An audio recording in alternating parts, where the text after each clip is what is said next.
Halo teman-teman, perkenalkan nama saya Michelle Angelika Purba. Saya Muhammad Saifullah. Saya Vale Rahima. Saya Pinkan Nasika Pertiwi. Kami dari Fakultas Kesehatan Masyarakat Universitas Diponegoro. Dalam video ini, kami akan membahas apa itu BBLR, serta apa itu KEP, dan hubungan antara kedua variabel tersebut. Apa itu KEP? KEP itu kepanjangannya adalah kekurangan energi protein. Energi protein berarti kekurangan asupan energi berupa karbohidrat dan asupan berupa protein. Ada 3 tipe KEP, yaitu marasmus dan kwashiorkor. Nah, satu lagi gabungan dari keduanya yaitu marasmus kwashiorkor. Nah, apa itu BBLR? BBLR sendiri kepanjangan dari berat badan lahir rendah. Berarti bayi yang lahir dengan berat badan yang rendah. Nah, itu bisa terjadi karena bayi lahir belum pada waktunya atau 9 bulan ya, atau bisa juga karena asupan nutrisi yang diasup oleh bayi. Nah, klasifikasi BBLR sendiri juga ada 3. BBLR rendah yaitu sekitar 1.500 sampai 2.500 gram. Terus ada BBLR sangat rendah itu sekitar 1.000 sampai 1.500 gram, dan yang BBLR ekstrem rendah itu di bawah dari 1.000 gram. Terus apa itu hubungan KEP dan BBLR? Nah, BBLR ini ternyata bisa meningkatkan risiko kejadian kekurangan energi protein tersebut. Nah, kok bisa? Yes, dua-duanya sama-sama kekurangan gizi. Hubungan keduanya adalah sebab akibat. Di Indonesia sendiri sudah mulai banyak ditemukan KEP seperti marasmus, kwashiorkor, marasmus.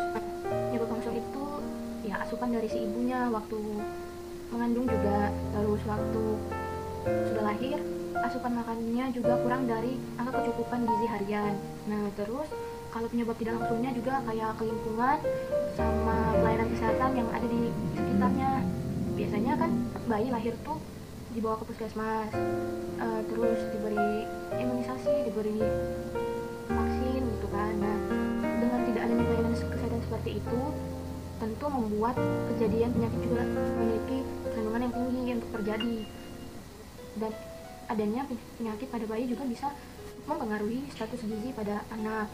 Jadi intake-nya itu keganggu, intake makanannya itu keganggu sama penyakit tersebut. Itu gimana kok bisa rumah kotor meningkatkan KEP, lingkungan yang kurang bersih, kurang ventilasi itu juga bisa membuat, karena itu juga kan bisa menyebabkan penyakit kayak pernapasan dan penyakit metabolisme, diare dan lain-lain gitu kan.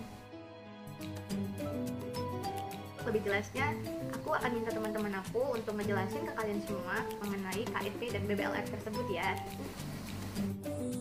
Gejala kekurangan energi protein. Menurut gejalanya, KEP dibagi menjadi 2 jenis. Yang pertama, KEP ringan.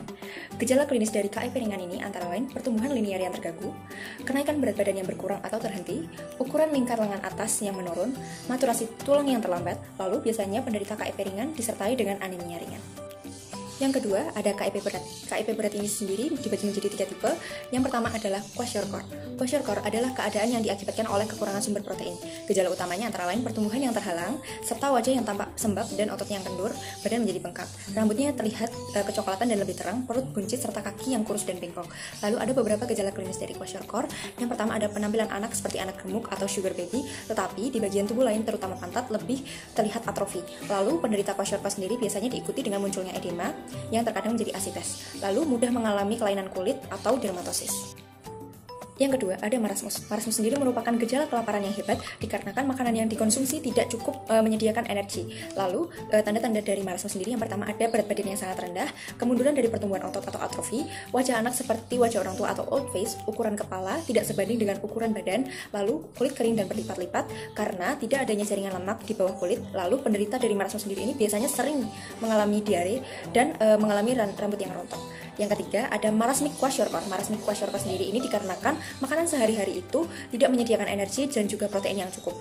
Biasanya gejala yang ditimbulkan dari marasmic kwashiorkor ini sendiri yaitu gejala edema, kelainan rambut, kulit yang mengering dan kusam, otot yang menjadi lemah, dan menurunnya kadar protein atau albumin. Faktor resiko dan penyebab KEP.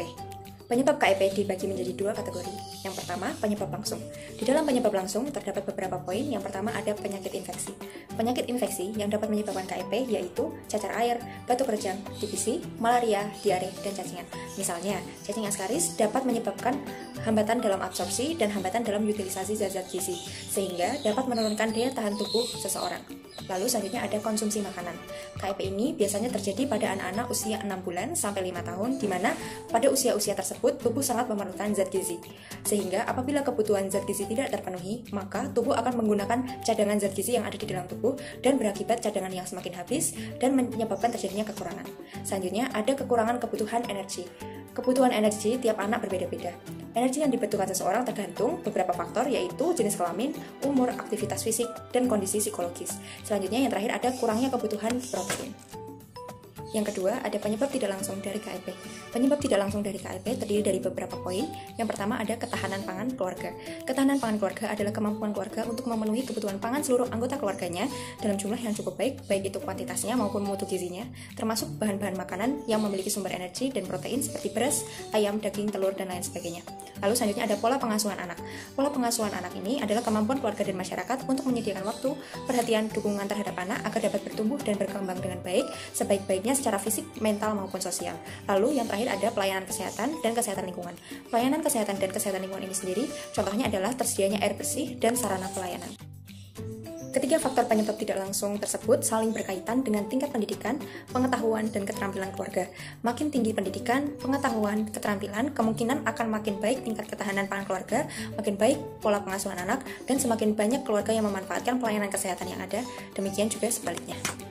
Saya akan menjelaskan bagaimana pencegahan dan pengendalian kejadian KIP dan BBLR.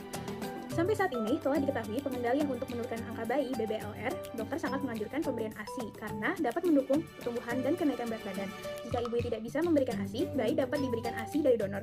Sementara beberapa pencegahan yang dapat dilakukan bagi ibu dan masyarakat yaitu meningkatkan status gizi bayi dengan memberi ASI eksklusif sampai usia 6 bulan dan memberi MPASI setelah bayi usia 6 bulan dengan tetap memberikan ASI sampai usia 2 tahun. Pemberian MPASI dengan kuantitas dan kualitas yang memenuhi kebutuhan bayi dengan makanan yang alami, menghindari MPASI instan yang banyak diperjualbelikan di masyarakat, membawa bayi ke posyandu atau pelayanan kesehatan untuk memantau penambahan berat badan bayi setiap bulannya, dan imunisasi untuk meningkatkan kekebalan tubuh terhadap penyakit infeksi sehingga kejadian KIP dapat dicegah pada umur selanjutnya. Sebaiknya, ibu memberi makanan MPASI yang alami pada bayi, lalu menghindarkan makanan-makanan instan yang banyak diperjualbelikan, sementara bagi posyandu dapat meningkatkan cakupan pertimbangan bayi, imunisasi, pemberian vitamin A, penyuluhan kesehatan, dan pelayanan gizi, dan memantau pertumbuhan bayi sehingga dapat mencegah kejadian KIP pada bayi dan balita. Baik teman-teman, jadi di sini saya akan menjelaskan dua kasus terkait KIP dan BBLR di Indonesia. Jadi yang pertama untuk BBLR, berat badan rendah.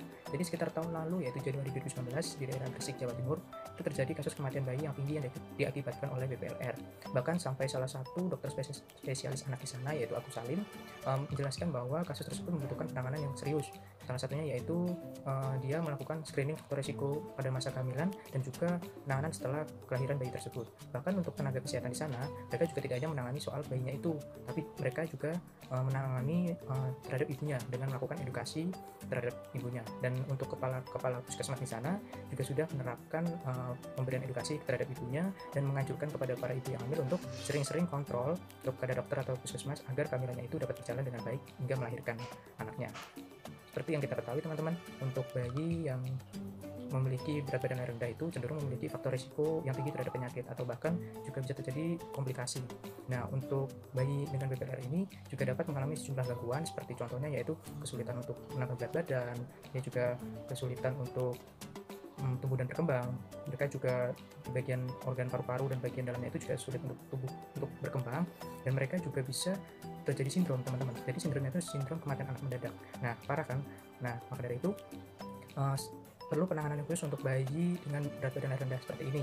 Nah, kalau teman-teman mau tahu, untuk bayi dengan berat badan yang rendah ini, jika semakin rendah berat bayinya, maka sejumlah gangguan yang saya sebutkan tadi itu juga akan semakin besar. Tapi tenang teman-teman, bayi dengan berat badan yang rendah ini juga bisa tumbuh secara normal dan sehat seperti bayi-bayi yang lain, asalkan dari orang tuanya mereka memberikan metode perawatan yang baik dan teratur kepada anaknya.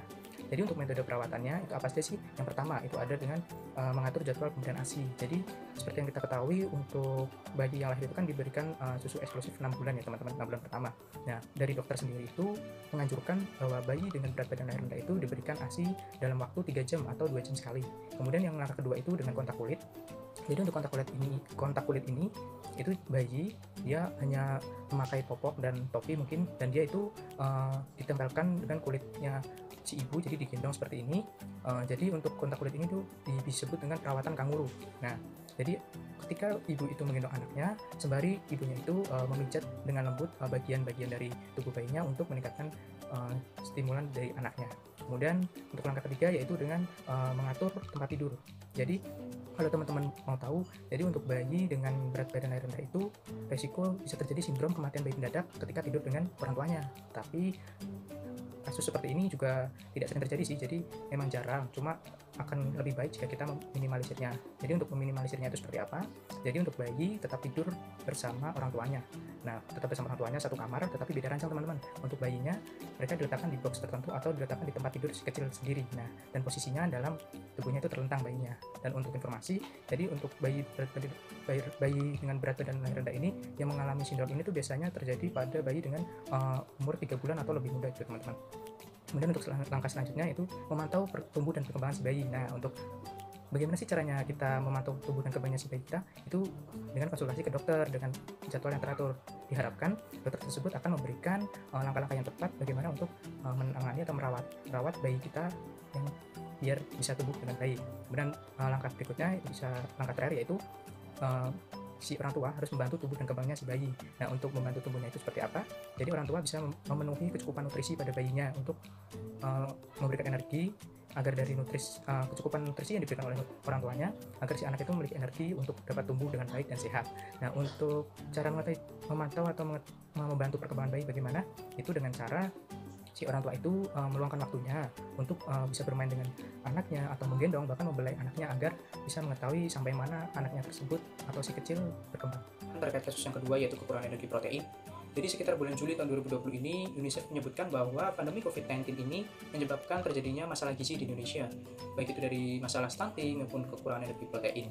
Nah, kasus masalah gizi ini terus meningkat teman-teman karena di pandemi COVID-19 ini menyebabkan para keluarga itu terganggu masalah pekerjaan bahkan pendapatannya, sehingga mereka tidak bisa mendapatkan makanan yang sehat dan bergizi.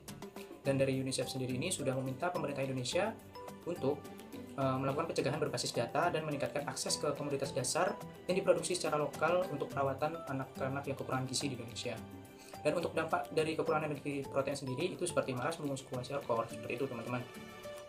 Sekedar informasi teman-teman, untuk protein itu yang terdapat dalam jaringan otot dan tubuh kita itu sifatnya konstan. Jadi kita membutuhkan asupan protein setiap hari agar tubuh kita tetap prima teman-teman. Dan jika kita kekurangan energi protein itu akan menyebabkan masalah-masalah kesehatan. Di sini saya akan mencontohkan dua masalah. Yang pertama itu pengecilan otot dan yang kedua itu penyembuhan luka yang buruk. Jadi untuk penyembuhan luka yang buruk dulu ya teman-teman. Untuk penyembuhan luka yang buruk itu jadi dipengaruhi oleh asupan protein. Jadi misal asupan protein kita kurang, maka dalam penyembuhan luka itu akan lama, dan asupan protein itu juga mempengaruhi pembentukan kolagen dalam tubuh teman-teman. Dan tadi terkait pengecilan otot, jadi jika kita kekurangan protein itu akan menyebabkan kram otot, lalu kelemahan, bahkan nyeri, dimana tubuh nantinya akan mengambil protein dari jaringan otot dan menjadikannya energi untuk penunjang fungsi vital tubuh lainnya. Jadi semisal kita kekurangan energi protein, maka protein akan diambil dari jaringan otot, dan jika itu dilakukan berkali-kali, maka lama-lama otot kita akan mengecil dan bahkan hilang teman-teman, dan itu akan menyebabkan kram otot. Nah, teman-teman pasti tahu kan bahwa protein itu bisa kita dapatkan dari hewani maupun nabati. Nah, di sini saya akan memberikan kepada teman-teman apa aja sih yang harus dilakukan untuk memenuhi protein tersebut. Jadi salah satunya seperti misal nih teman-teman yang suka makan mie. Nah, teman-teman bisa nih memilih makan mie tapi yang berbahan dasar kacang-kacang teman-teman, kacang-kacangan. Jangan memilih yang berbahan dasar gandum.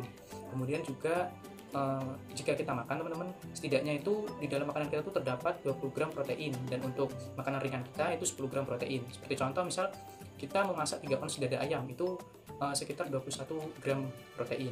Dan tidak lupa teman-teman juga bisa memakan biji-bijian sebagai penunjang protein dalam tubuh kita teman-teman. Nah, gimana teman-teman? Udah paham kan ya tentang KEP dan BBLR? Semoga video ini bermanfaat ya teman-teman. Dadah!